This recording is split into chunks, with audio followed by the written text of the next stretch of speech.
சித்தர் பூமி.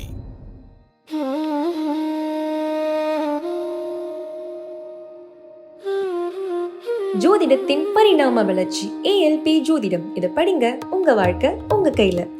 அனைவருக்கும் வணக்கம். இந்த நாள் இனிய நாளாக அமைய வாழ்த்துக்கள். ALP ஜோதிட ஆசிரியர் சாந்தி தேவி ராஜேஷ்குமார். உங்க வாழ்க்கையை மாற்றக்கூடிய ஒரு அற்புதமான ஒரு அதிசயமான நிகழ்வு இந்த பதிவில் இருக்குங்க. கண்டிப்பா இதை நீங்க பாக்குறீங்க அப்படின்னா உங்க வாழ்க்கை மாறக்கூடிய ஒரு நேரத்துக்குள்ள நீங்க வந்துட்டீங்கன்னு அர்த்தம். நேரம் காலம் நம்ம மனிதர்களுக்கு உண்டுங்க. ஆனா அந்த நேரம் காலம் அந்த கிரகங்கள் கட்டுப்படுத்த முடியாத ஒரு நிலையில இருக்கக்கூடியவங்க யாருன்னா சித்தர்கள் தான். நம்மெல்லாம் 3 நேரமும் சாப்பிட்றோம், முடிஞ்சவங்க 4 நேரம் சாப்பிட்றாங்க. இந்த மாதிரி நிறைய உணவு விஷயங்களை நம்ம எடுத்துக்கிறோம். நம்ம உடல் ஆரோக்கியத்திற்கு கூட அது பிரச்சனையாக முடியுது. ஆனால் அந்த சித்தர்கள் பஞ்சபூதங்களுடைய அனுகிரகத்தை பெற்று காற்றை மட்டுமே உணவாக சுவாசித்து அவங்க உடம்ப காயக்கல்பமாக மாற்றிருக்காங்கன்னா அது சித்தர்களால் மட்டும்தான் முடியும். கிரகங்களுக்கும் அப்பாற்பட்டு ஒரு செயலை செய்யக்கூடிய வல்லமை யாருக்கு இருக்குது அப்படின்னா சித்தர்களுக்கு இருக்குங்க. அதனால தான் இன்ன வரையும் ஒரு சித்தர்கள் எங்கே வேணாலும் அவங்க அரூபமாக போகக்கூடிய ஒரு வல்லமை. இந்த பூத உடலில் நம்ம இருந்து ஒரு இடத்த நகர்த்துறது கூட நம்ம ரொம்ப கஷ்டப்படுவோம். ஆனால் இருந்த இடத்துலேருந்து அவங்க எந்த இடத்துக்கு வேணாலும் பிரபஞ்சம் முழுமைக்கும் பல நாடுகளுக்கும் சுற்றி வந்த எத்தனையோ சித்தர்களை நம்ம கேள்விப்பட்டிருக்கோம். அப்படிப்பட்ட அந்த சித்தர்கள் எந்தெந்த ராசிக்கு யாரை வழிபட்டால் வாழ்க்கையில் ஏற்படக்கூடிய அந்த பிரச்சனைகள், கர்ம தோஷங்கள், பாவங்கள் இதெல்லாம் நிவர்த்தி ஆகும், அவங்க கஷ்டங்கள் குறையும், வாழ்க்கையில் ஒரு சுபிட்சம் கிடைக்கணும், ஒரு பொருளாதார மேன்மைகள் கிடைக்கணும், நம்ம வாழ்க்கையில் ஒரு சந்தோஷமான ஒரு மனநிறைவான ஒரு நிம்மதியான ஒரு சூழ்நிலை கிடைக்கணும் அப்படின்னா அதற்கு இந்த சித்தரை நீங்கள் கும்பிட்டா போதுங்க. உங்கள் வாழ்க்கையில் எல்லாமே நிறைவாக கிடைக்கும் அப்படின்னு சொல்லலாம். மேஷம்.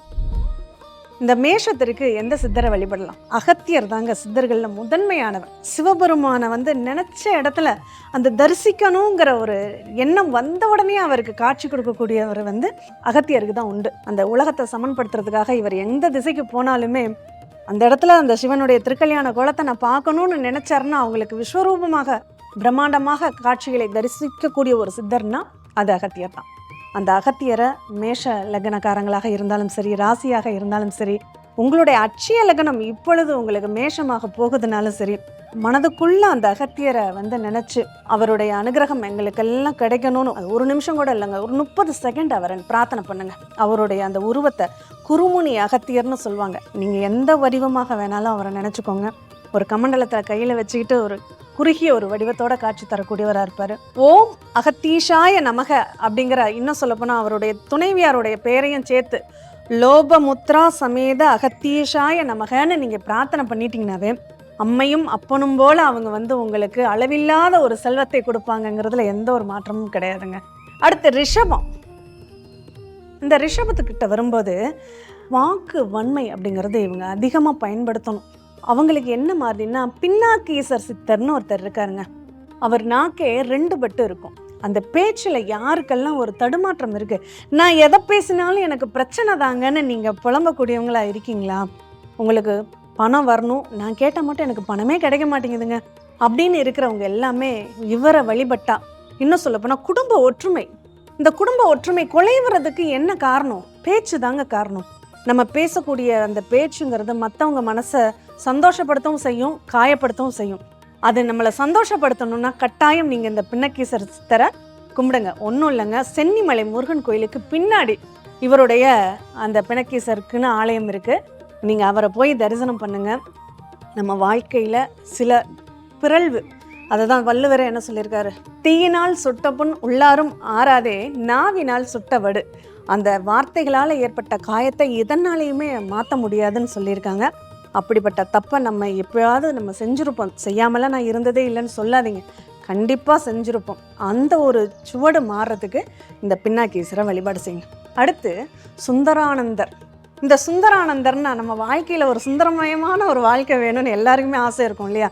அந்த மாதிரி பரந்த ஒரு பொருளுக்கும் சரி, நம்மளுடைய வாழ்க்கையினுடைய நிகழ்வுகளுக்கும் சரி, ஒரு சந்தோஷத்தின் வெளிப்பாட்டுக்கும் சரி, அழகு, எல்லாரும் அடுத்தவங்க பார்வையில் ரொம்ப அழகாக இருக்கணும் அப்படின்லாம் நினைப்பாங்க. அதுக்கும் சரி இந்த சுந்தரானந்தரை வழிபட்டிங்கன்னா உங்களை பார்க்குற ஒரு வசீகரம் அப்படிங்கிறது உங்கள் முகத்துக்கு வந்துடும். நம்மக்கிட்ட பேசுகிறவங்களே ரொம்ப சந்தோஷமாக ஃபீல் பண்ணக்கூடிய ஒரு வாய்ப்புகளை கொடுக்கும். அதனால் நீங்கள் அந்த குடும்பங்கிற ஒரு கட்டமைப்புக்குள்ளே நீங்கள் சிறப்பாக தனித்துவமாக நீங்கள் தெரியணும் அப்படின்னா கட்டாயம் இந்த சுந்தரானந்த சித்தரை நீங்கள் வழிபாடு செய்யுங்க. உங்கள் வாழ்க்கையில் எல்லா மகிழ்ச்சியுமே கிடைக்கும். மிதுனம். இந்த மிதனத்திற்குங்கும்போது முடிவெடுக்கவே முடியாதுங்க. அவங்க ஒரு தடுமாற்றம் இருக்கும். இப்படியா அப்படியா மதில் மேல் பூனை மாதிரி எந்த பக்கம் சாயிறதுனே தெரியாது.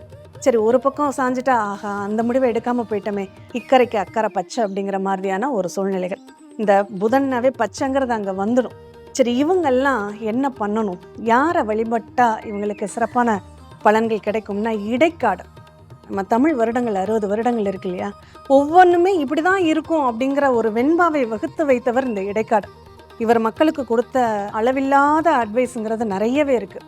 அதை கடைபிடிச்சோம்னாவே நம்ம வாழ்க்கையில் நிறைய விஷயங்கள் கிடச்சிரும்னு வச்சுக்கோங்களேன். அந்த இடைக்காடரை, ஏன்னா உங்களுக்கு எந்த ஒரு டிஸ்ட்ராக்டும் வரக்கூடாது, உங்களுடைய எண்ணங்களும் உங்களுடைய செயல்களும் ஒரே பாதையில் நீங்கள் பயணிக்கணும்.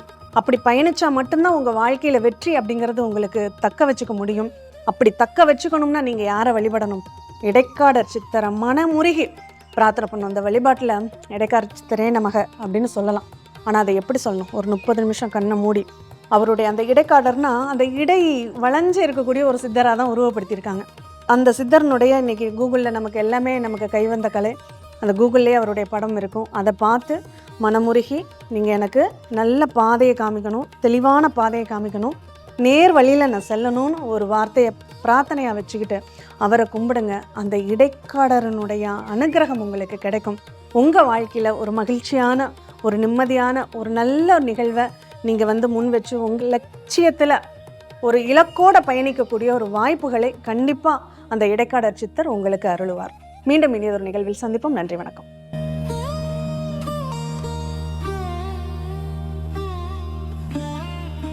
ஜோதிடத்தின் பரிணாம வளர்ச்சி ALP ஜோதிடம். இதை படிங்க, உங்க வாழ்க்கை உங்க கையில. சித்தர் பூமி.